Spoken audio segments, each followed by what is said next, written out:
നമസ്കാരം, മലയാളി വാർത്തയിലേക്ക് സ്വാഗതം. സംസ്ഥാനത്ത് മഴ വീണ്ടും സജീവമാകുന്നു. ഇന്നലെ രാത്രി മുതൽ കേരളത്തിന്റെ വിവിധ പ്രദേശങ്ങളിൽ ശക്തമായ മഴയാണ് അനുഭവപ്പെടുന്നത്. ഇന്ന് 3 ജില്ലകളിലാണ് യെല്ലോ അലേർട്ട് പ്രഖ്യാപിച്ചിട്ടുള്ളത്. എന്നാൽ പകൽ സമയങ്ങളിൽ ശക്തമായ ചൂടും അനുഭവപ്പെടുമെന്നാണ് മുന്നറിയിപ്പ്.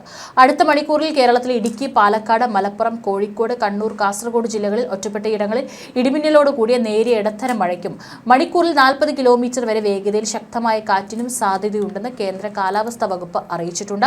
തെക്കൻ ആൻഡമാൻ കടൽ, വടക്കൻ ആൻഡമാൻ കടൽ, തെക്കൻ ബംഗാൾ ഉൾക്കടൽ, നിക്കോബാർ ദ്വീപ് എന്നിവയുടെ ചില മേഖലകളിൽ കാലവർഷം ഇന്ന് എത്തിച്ചേർന്നതായി കേന്ദ്ര കാലാവസ്ഥാ വകുപ്പ് മുന്നറിയിപ്പിൽ പറയുന്നുണ്ട്.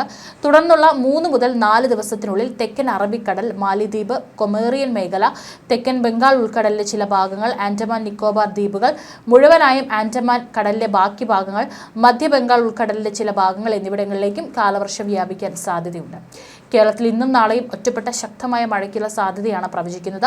കാലവർഷം കേരളത്തിൽ 2025 മെയ് 27 എത്തുമെന്നാണ് പറയുന്നത്. തെക്ക് പടിഞ്ഞാറൻ മൺസൂൺ മെയ് 27 കേരളത്തിലെത്താൻ സാധ്യതയെന്നും കേന്ദ്ര കാലാവസ്ഥാ വകുപ്പ് മുന്നറിയിപ്പിൽ പറയുന്നുണ്ട്.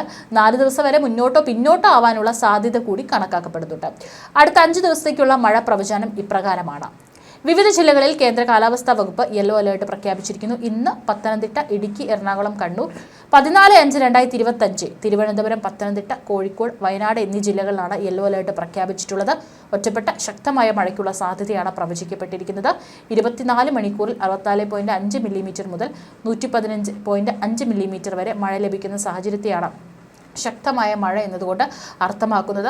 കള്ളക്കടൽ പ്രതിഭാസത്തിന്റെ ഭാഗമായി പുറപ്പെടുവിക്കുന്ന പ്രത്യേക ജാഗ്രതാ നിർദ്ദേശവുമുണ്ട്. കള്ളക്കടൽ പ്രതിഭാസത്തിന്റെ ഭാഗമായി കേരള തീരത്ത് 14/5/2025 രാത്രി 11:30 വരെ 0.4 മുതൽ 0.8 മീറ്റർ വരെ ഉയർന്ന തിരമാലകൾ കാരണം കടലാക്രമണത്തിന് സാധ്യതയുണ്ടെന്നും ദേശീയ സമുദ്രസ്ഥിതി പഠന ഗവേഷണ കേന്ദ്രം അറിയിച്ചു. കന്യാകുമാരി തീരത്ത് നാളെ രാത്രി 11:30 വരെ കള്ളക്കടൽ പ്രതിഭാസത്തിന്റെ ഭാഗമായി 0.9 മുതൽ 1.0 മീറ്റർ വരെ ഉയർന്ന തിരമാലകൾ കാരണം കടലാക്രമണത്തിന് സാധ്യതയുണ്ടെന്നും ദേശീയ സമുദ്രസ്ഥിതി പഠന ഗവേഷണ കേന്ദ്രം അറിയിച്ചു. തെക്കൻ ബംഗാൾ ഉൾക്കടൽ, നിക്കോബാർ ദ്വീപ്, തെക്കൻ ആൻഡമാൻ കടൽ എന്നിവിടങ്ങളിലും കാലവർഷം എത്തിച്ചേർന്നതായി കാലാവസ്ഥാ വകുപ്പ് അറിയിച്ചു. സാധാരണയായി മെയ് 22 ഈ മേഖലയിൽ കാലവർഷം എത്തുന്നത്.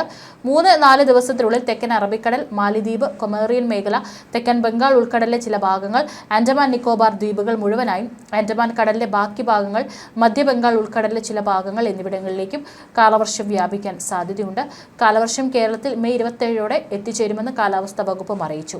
കേരളത്തിൽ ഇനിയുള്ള ദിവസങ്ങളിൽ മഴ തുടരുമെന്ന് കാലാവസ്ഥാ വിദഗ്ധർ പറയുന്നു. മൺസൂൺ മഴയല്ല, മൺസൂൺ യഥാർത്ഥത്തിൽ ഒരു മഴയല്ല, മഴ കൊണ്ടുവരുന്ന കാറ്റാണ്. ലോകത്ത് ഇവിടെ മാത്രമല്ല മൺസൂൺ ഉള്ളത്, എങ്കിലും ഇവിടുത്തെ മൺസൂൺ വളരെ പ്രാധാന്യമുള്ളതാണ്. മൗസം എന്ന് ഈ കാറ്റിന് പേരിട്ടത് അറബികളാണ്. പിന്നീട് ഇത് ഇംഗ്ലീഷിലായപ്പോൾ മൺസൂണായി മാറി. ഇന്ത്യയിൽ കൃഷി കാലാവർഷ കാറ്റിനെ അടിസ്ഥാനമാക്കിയാണ്. സത്യത്തിൽ മൺസൂൺ സീസണിൽ ഉൾപ്പെടുന്നതാണ് കാലവർഷവും തുലാവർഷവും.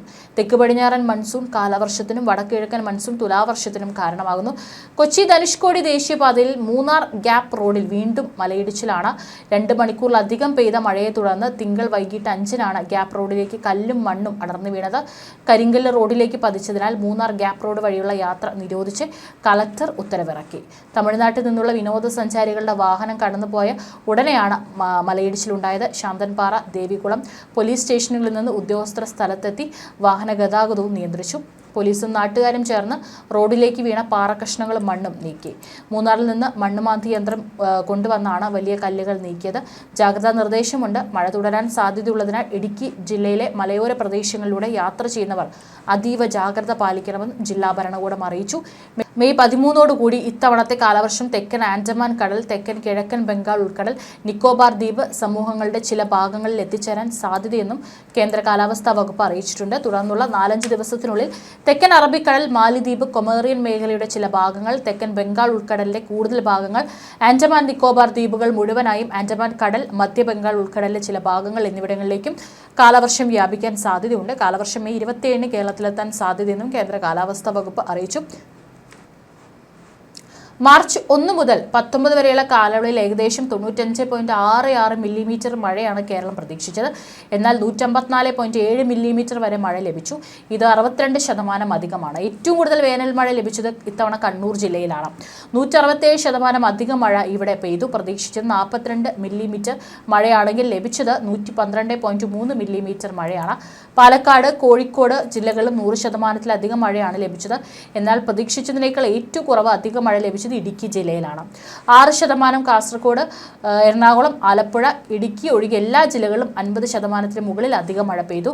പ്രതീക്ഷിച്ചതിനേക്കാൾ ഏറ്റവും കുറവ് അധിക മഴ ലഭിച്ചത് ഇടുക്കി ജില്ലയിലാണ്.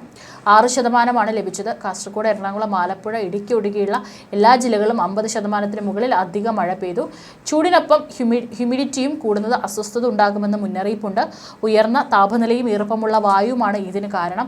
അടുത്ത 5 ദിവസം ഇതേ അവസ്ഥ ആയിരിക്കുമെന്നാണ് കാലാവസ്ഥാ നിരീക്ഷണ കേന്ദ്രം പറയുന്നത്. അതേസമയം ഒറ്റപ്പെട്ട ഇടങ്ങളിൽ വേനൽ മഴയ്ക്ക് സാധ്യതയുണ്ട്. എന്നാൽ ശക്തമായ മഴയ്ക്ക് സാധ്യതയില്ലെന്നും മഴ കുറഞ്ഞാൽ പകൽ സമയങ്ങളിൽ ചൂട് കൂടുമെന്നും കാലാവസ്ഥാ നിരീക്ഷണ കേന്ദ്ര മേധാവി നീത കെ ഗോപാൽ അടക്കം പറഞ്ഞിട്ടുണ്ട്. കോഴിക്കോട്, പാലക്കാട്, കണ്ണൂർ ജില്ലകളിലും ഉയർന്ന താപനില 37°C വരെയും, തൃശൂർ, മലപ്പുറം, കാസർഗോഡ് ജില്ലകളിൽ ഉയർന്ന താപനില 36°C വരെയും ഉയരാൻ സാധ്യതയുണ്ടെന്നാണ് കാലാവസ്ഥാ വകുപ്പ് അടക്കം മുന്നറിയിപ്പിൽ പറഞ്ഞിട്ടുള്ളത്. ഉയർന്ന താപനിലയും ഈർപ്പമുള്ള വായുവും കാരണം മലയോര മേഖലകളിൽ ഒഴികെ ചൂടും അസ്വസ്ഥതയുമുള്ള കാലാവസ്ഥയ്ക്ക് സാധ്യതയുണ്ട്. അതേസമയം കഴിഞ്ഞ വർഷങ്ങളെ അപേക്ഷിച്ച് കേരളത്തിൽ ചൂട് കുറവാണെന്നാണ് കാലാവസ്ഥാ നിരീക്ഷണ കേന്ദ്രം പറയുന്നത്. ഫെബ്രുവരി മാസത്തിൽ ചില ദിവസങ്ങളിൽ മാത്രമാണ് ചൂട് കൂടുതൽ രേഖപ്പെടുത്തിയത്. കഴിഞ്ഞ വർഷം വേനൽ മഴ എത്താൻ വൈകിയതോടെയാണ് ഉഷ്ണതരംഗം വരെ ഉണ്ടായിരുന്നു. പല ജില്ലകളിലും 40°C വരെ താപനില ഉയർന്നു. എന്നാൽ ഇത്തവണ മാർച്ച് ആദ്യവാരം മുതൽ തന്നെ വേനൽ മഴ എത്തി തുടങ്ങി. ഇത് ചൂട് കുറയാൻ കാരണമായി. ഇനിയുള്ള ദിവസങ്ങളിൽ കൂടി വേനൽ മഴ നേരിയ തോതിൽ പെയ്താൽ ഉഷ്ണതരംഗത്തിലേക്ക് കേരളം കടക്കില്ല. മെയ് മാസം കാലവർഷം എത്തുമെന്നാണ് പ്രതീക്ഷിക്കുന്നത്. കഴിഞ്ഞ വർഷങ്ങളെ അപേക്ഷിച്ച് ഇത്തവണ ഇരട്ടി വേനൽ മഴയാണ് കേരളത്തിൽ ലഭിച്ചത്. വരണ്ടുണങ്ങേണ്ട പല സ്ഥലങ്ങളും പച്ചപ്പണിഞ്ഞു നിൽക്കുകയാണ്. എന്നാൽ വേനൽ മഴ പിന്നോട്ട് പോകുന്നതോറും ചൂട് കൂടാനുള്ള സാധ്യതയുമുണ്ട്.